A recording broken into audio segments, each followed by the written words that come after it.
guys, today in this video I'll be showing you how to pair your jig.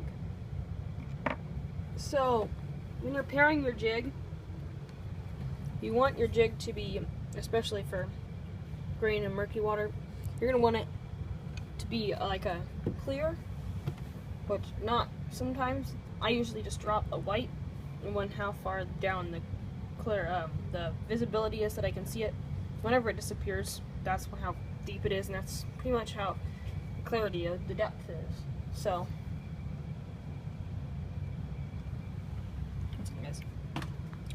I'm showing you how to pair them today. Sunday, I'm going to Green Peter. I'm not gonna be able to bring you guys with me. I'm just gonna be able to catch some smallmouth and some kokanee and trout and stuff. So pretty much what you're going to want to do is you're going to want to, when you're pairing your jigs, I'm going to pair it because I'm going to go finesse. I'm not going to go swim baits today. I'm not going to do the swim bait kind of thing. I'm going to, well, you can do that. That's why I brought this out. But you can also go with a Texas rig. Oh, yeah, Texas rig. This is a better one. Or you can go with a wacky rig. I'm not going to, I don't have the hook, but that's a wacky rig. It goes right in the middle. I use a wacky tool. But I'm going to show you guys how to pair it today. Pairing your jigs is a really good idea because if you're fishing in deep water, if you're fishing in shallow water, jigs aren't really necessary. But if you're fishing deep, 55-foot water, at the most, you're going to be wanting to fish it at least 20 feet with a jig. Well, if you're in lakes, I'd recommend using something like this. I'm pretty sure this is an F5. Yeah, it's an F5. I don't know. I think it's a bullywugger, but when you're pairing your jig, I'm gonna probably pair it with this because when I'm fishing green water, it's either gonna be white that I'm looking for or sparkly. So I'm having kind of like a double thing right now, half and half. So when you are pairing the jigs, I'll set the camera down. When you are pairing your jigs, putting it right here on that top. You don't want to put it on this tip because if you put it on the tip, it's not going to make much of a difference. When it comes out, it's going to look all weird. So you're putting it right here. Sorry for the chickens if you hear those. We're raising them and mine just died. So we went and got a new one and it's kind of freaking out. So I'm just going to weave it onto here. About until the hook about touches right there. Like around that mark where there's about a centimeter left. I'm going to poke it through. Just poke it through. And then I'm going to push it onto the hook holder. Wherever. And then if it's not in line like mine was, I went a little bit too much. Pull it off. Man, the hook holder's good. And you pull it off. And you put it in. Just into another spot. And I think that is how you're going to do it. And I have a few ways that I can show you how to catch fish with these. It's finesse fishing technique. When you're fishing this, you're going to want to fish with a little bit of a smaller worm or just a bigger jig. I'm going to use probably, I'll show you here. It's a pretty massive jig. I don't know if the smallmouth will be biting on this, but this is pretty massive. This is for walleye and bass, pike. I'll probably put this on instead. Other than the only bad thing about it is it's not weedless. So I'll put this on like this.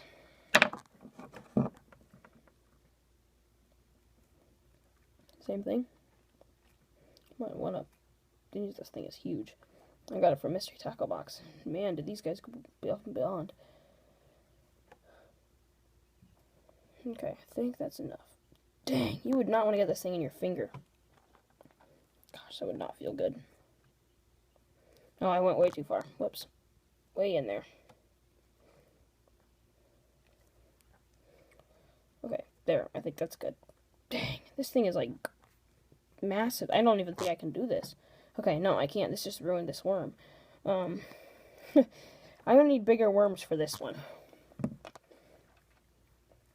This is a pretty massive lure. Ouch. This is a pretty massive lure.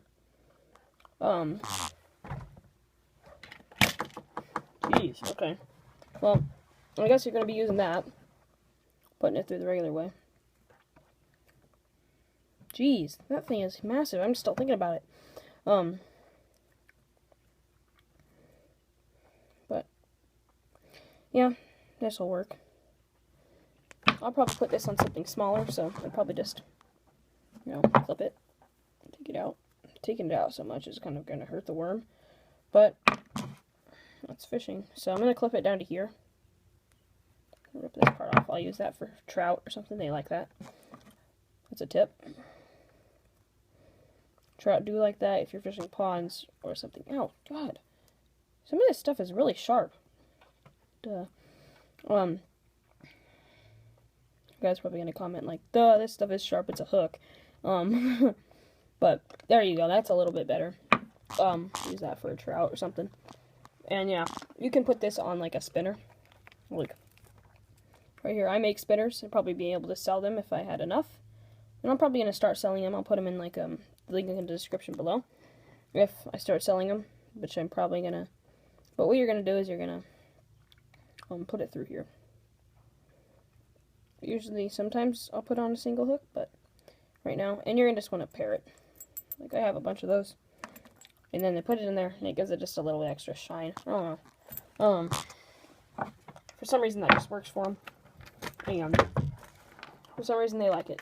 So that's what I'm going to be using if you ever see me trout fishing in one of my videos. You can also use these little jigs, but on these little jigs, you probably want to put them on something like this.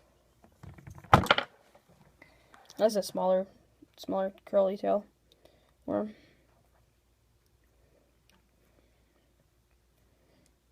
Something like that, drop down to the bottom and catch a few fish with that. I'll probably put, that's a finesse lure, I guess, yeah. You don't really want it backwards, you really want it forwards, but it doesn't really matter, I guess. So, there you guys go. Water clarity. Green, stained water. This is probably going to be, well, it's red and it's kind of dark, so this is stained. This isn't muddy. I'd go from 1 to 4 feet is muddy. So, and if you even lower than that, still, I'd even go darker than this. No, bass are weird. We like doing that kind of stuff, so. But all around, this is a good rig. This is a good rig. And so is the Wacky Rig. So, I hope you guys subscribe to my channel if you're new to it. Subscribe to Merkinator. Comment which one you like best. Comment if you get a PB. Comment if you even go fishing. Just comment. Comment if you get to fish on this, because then I know that it works. Which, it does work. Even this too, because I've definitely caught fish on this in Michigan. You've caught fish on this, I'm sure. This is a Ketchco. Up here. Ketchco Pro Series. They're the white worms. So. But, let's try to hit 10 likes on this video.